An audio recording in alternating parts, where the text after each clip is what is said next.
우리의 신앙의 여정과 그 신앙생활의 목적이라고 하는 것은 하나님께서 이 모든 역사와 이 땅의 모든 것들을 다스리고 계심에 대하여서 우리가 확신하고 그 믿음으로 사는 길입니다. 오늘 에스겔 39장의 말씀은 이 땅 가운데 일어나는 모든 일들의 이유와 그것의 최종 결국이 어떻게 될 것인지에 대하여서 말씀해 주심으로 우리가 이 세상을 어떻게 살아가야 되는지 하나님께서 가르쳐 주고 계신 말씀입니다.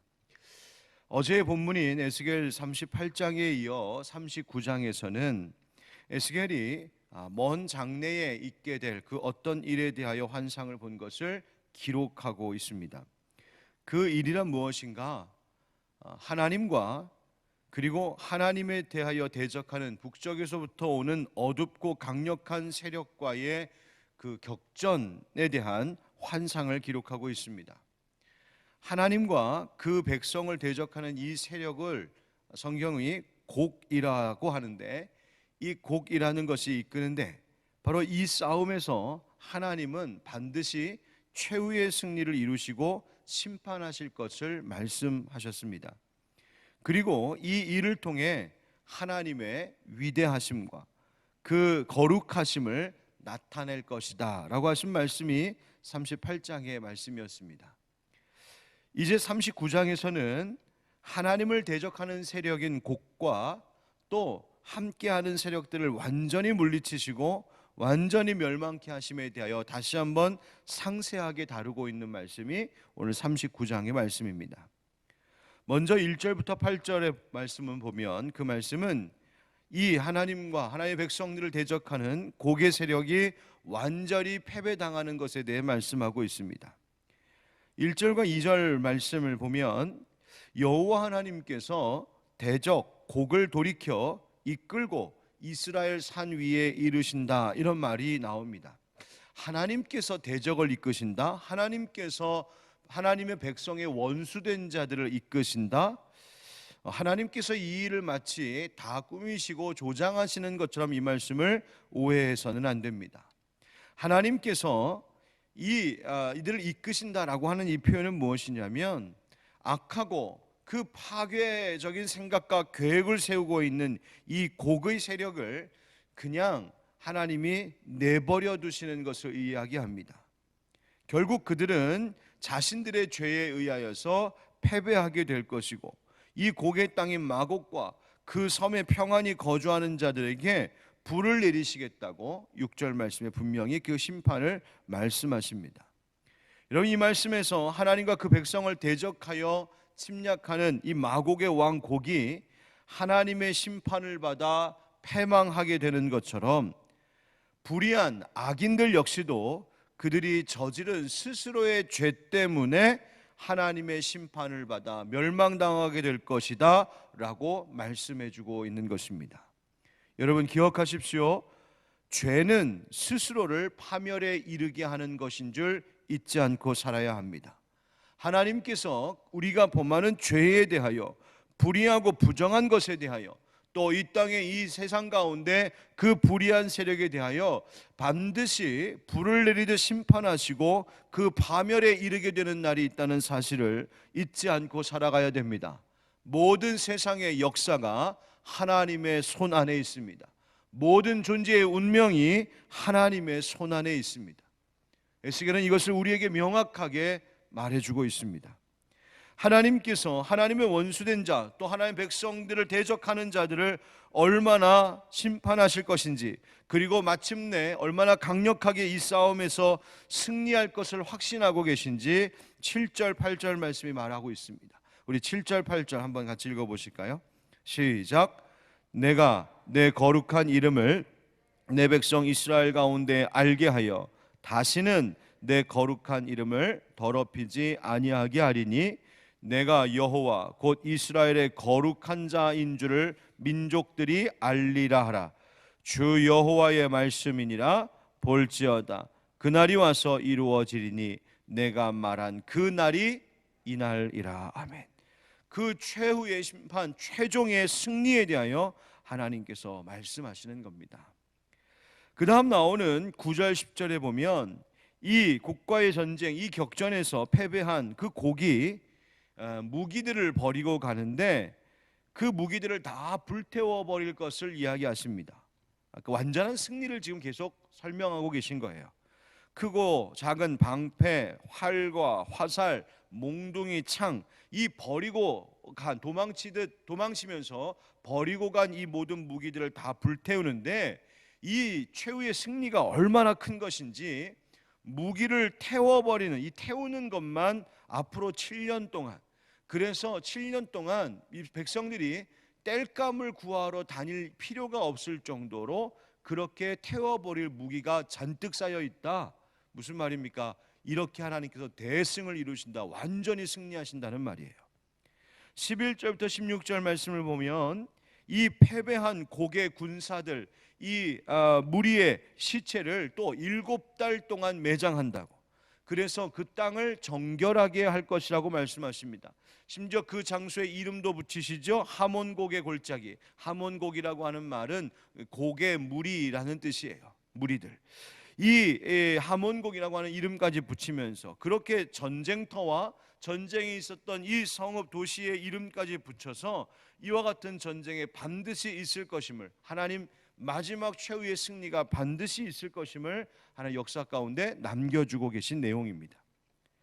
자, 그 다음 17절부터 20절 말씀은 성대한 잔치를 베푸는 장면이 기록되어 있죠. 죽임을 당한, 이 패망을 당한 곡의 군대를 처리하는데 땅에 매장할 뿐만 아니라 각종 새와 들의 짐승이 와서 그것을 다 먹게 하신다. 그러니까 그만큼 이 곡이 하나님의 원수된 자들이 완전히 확실하게 패배하는 것이요, 승리한 하나님의 백성들이 자축하게 되는 것에 대해서 말씀하고 계신 겁니다. 21절 그 다음 이하로는 뭐라고 되어 있냐면 마침내 하나님께서 하나님의 백성 이스라엘을 회복시키실 것에 대하여 말씀하고 계세요. 자, 그러면 이것이 오늘 본문의 말씀 39장의 이야기인데 왜 하나님은 이러한 심판과 전쟁이 있도록 하는 것일까? 결국 성경은 우리에게 두 가지를 말하고 있습니다. 하나는 이스라엘이 여호와는 자신들의 하나님이라는 사실을, 자신들의 진짜 하나님은 세상에 어떤 것도 아닌 바알과 같은 우상도 아닌 오직 여호와 하나님만이 자신들의 하나님이라는 사실을 알게 하시기 위함입니다. 또 하나는 지금 이스라엘 백성들이 바벨론의 포로로 잡혀 있는 상황인데 이 포로로 잡혀 있는 모든 일들은 하나님이 무능하셔서, 하나님이 무력하셔서, 하나님이 원수들의 손에 패하셔서가 아니라 실은 자기 스스로의 죄로 인하여 하나님께 심판받았다는 사실을 알게 하시기 위함이라는 겁니다. 그래서 24절 말씀, 오늘 말씀 중요한 말씀입니다. 24절 같이 읽어보실까요? 시작. 내가 그들의 더러움과 그들의 범죄한 대로 행하여 그들에게 내 얼굴을 가리었었느니라. 아멘. 하나님께서 어떻게 하셨다고요? 그 얼굴을 가리셨었다고요. 뭐 때문에 가리셨다고 합니까? 그들의 더러움과 그들의 범죄한 대로 행한 그 일 때문에. 여러분 기억하십시오. 우리는 하나님의 은혜와 자비를 통하여서만 살 수 있는 사람들인 줄 믿습니다. 하나님의 얼굴을 구해야 되는 사람들입니다. 그 얼굴에 은혜가 비춰질 때에 우리는 살아가는 사람들이에요. 그런데 우리의 더러움과 우리의 범죄한 이 악한 행동들이 하나님의 얼굴을 가리게 한다는 것입니다. 그들의 더러움과 범죄한 대로 행한 일, 그것이 우리의 이 죄가 하나님의 은혜의 얼굴, 자비의 얼굴을 가리게 한다. 여러분 결국 하나님께서 우리에게 원하시는 삶은 뭘까? 하나님께서 우리에게 은혜의 얼굴, 자비의 얼굴을 계속해서 비춰주기를 원하시는데 그러려면 우리에게 영적인 순결함이 있어야 한다는 것입니다. 우리가 주의하고 경계해야 할 일이 바로 이것입니다. 하나님께서 우리를 향하여 얼굴을 가리게 하는 일을 우리 스스로 행하지 아니하도록 우리가 늘 주의하고 경계해야 합니다. 불의함을 버리고 의롭게 살아야 됩니다. 선함과 신실함으로 살아가야 됩니다. 그래서 하나님 은혜의 얼굴이 우리 가운데 계속 비춰지는 그 복된 인생이 되어야 합니다. 민수기 6장에 하나님께서 아론과 제사장들을 통하여서 선포하며 기도하게 하신 말씀이 있죠. 민수기 6장 24절부터 26절입니다. 여호와는 네게 복을 주시고 너를 지키시기를 원하며 여호와는 그의 얼굴을 네게 비추사 은혜 베푸시기를 원하며 여호와는 그 얼굴을 네게로 향하여 드사 평강 주시기를 원하노라 할지니라. 아멘. 여러분, 하나님께서는 제사장들을 통하여 그리고 이제 예수 그리스도를 믿는 자들에게 대제사장이신 우리 예수님 통하여서 우리에게 하나님 은혜의 얼굴이 항상 비춰주기를 원하고 계신다는 거예요. 우리의 가정을 향하여, 우리의 교회를 향하여, 내 삶과 내 자손들을 향하여, 이 땅을 향하여 하나님은 그 은혜의 얼굴을 항상 햇빛처럼 비춰주시기를 원하시는데, 결국 그 얼굴을 가리게 하는 것이 무엇이냐? 우리의 죄, 우리의 불의함, 우리의 영적 타락 때문에 그 은혜가 가려진다는 겁니다. 여러분, 우리가 항상 깨끗하게, 의롭게, 거룩하게 살아가므로 하나님께서 항상 은혜의 얼굴을 우리의 인생 가운데 비춰주시기를 기뻐하는 그런 우리의 삶이 되기를 주의 이름으로 축복합니다. 25절부터 29절까지의 말씀은 이제 이 말씀을 듣고 있는 이스라엘 백성들, 바벨론의 포로로 잡혀 있는 이들이 다시 귀환하게 될 것을 말씀하시는 거예요. 이 곡과 마곡에 대한 환상의 말씀 끝에 다시 하나님이 이 에스겔을 통하여 포로 귀환의 소망을 얻게 하시죠. 25절 말씀을 보니까 그러므로 주 여호와께서 이같이 말씀하셨느니라 내가 이제 내 거룩한 이름을 위하여 열심을 내어 야곱의 사로잡힌 자를 돌아오게 하며 이스라엘 온 족속에게 사랑을 베풀지라. 사랑을 베푸신다. 어떤 일로? 26절 끝에 보니까 부끄러움을 품고 내게 범한 죄를 뉘우치리니, 뉘우치자 하나님의 사랑과 은혜가 다시 비춰진다는 것입니다. 28절 끝에 그들이 내가 여호와 자기들의 하나님인 줄을 알리라. 다시 하나님이 하나님 되심을 알고 그것을 믿으니 하나님께서 다시 은혜의 얼굴을 비추신다. 우리 29절 같이 말씀 읽어볼까요? 29절 시작. 내가 다시는 내 얼굴을 그들에게 가리지 아니하리니 이는 내가 내 영을 이스라엘 족속에게 쏟았음이라. 주 여호와의 말씀이니라. 아멘.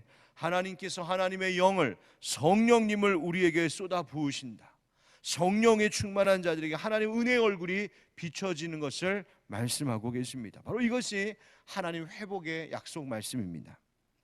여러분, 오늘 이 39장, 38장과 39장에 걸쳐 나오는 이 곡과의 전쟁, 이 최후 전쟁의 무서운 이야기는 결국 하나님께서 하나님의 택하신 백성들을 반드시 회복시키신다는 약속의 말씀으로 마무리되고 있습니다. 여러분 기억하세요. 모든 역사의 주인은 결국 하나님이십니다. 전쟁도 하나님께 속해 있고 회복도 하나님 은혜입니다. 이 모든 역사의 굴곡 속에서 성경은 계속해서 우리에게 지금 한 가지를 말해주고 있는 겁니다. 정결하고 거룩한 삶을 살라고요. 하나님을 향한 하나님의 영광을 위한 그 의로운 삶을 살라고 말씀하십니다. 그래야 하나님의 은혜의 얼굴이 가리워지지 않는다. 하나님 은혜의 빛이 비춰진다고 말씀하십니다. 우리 사랑하는 하늘빛 광석교회 성도 여러분, 이 새벽마다 함께하고 계신 우리 모든 교우 여러분, 우리가 무엇을 하고 어떻게 살아가는지, 내가 오늘 하루를 거룩하게 의롭게 사는지 그렇지 않은지에 따라 이것이 하나님의 영광이 될 수 있고 하나님의 얼굴을 가리는 일도 될 수 있다는 사실을 잊지 않기를 축복합니다. 하나님 은혜의 얼굴이 가려지지 않고 항상 봄날의 해처럼 밝게 비춰지는 은혜가 우리들 가운데 있기를 우리 주 예수 그리스도의 이름으로 축원드립니다. 아멘.